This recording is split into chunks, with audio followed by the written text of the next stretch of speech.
Air inside an airplane can be gross, smelly, irritating, and not just because of people's stinky breath.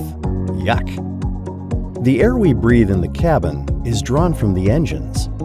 This air can contain ground emissions, engine lubricants, and other fluids in the form of volatile organic compounds, VOCs. Before and after takeoff, these VOCs can be drawn into the cabin by the airplane's environmental control system. VOCs can smell bad, like manure or dirty socks.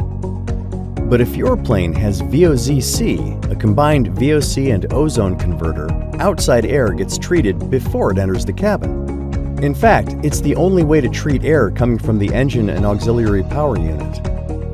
How does this work? Let's use an example. Lubrication oils can leak from engine seals and break down due to high engine temperatures to form VOCs like valeric acid, the manure smell. Oxygen and valeric acid molecules enter the converter.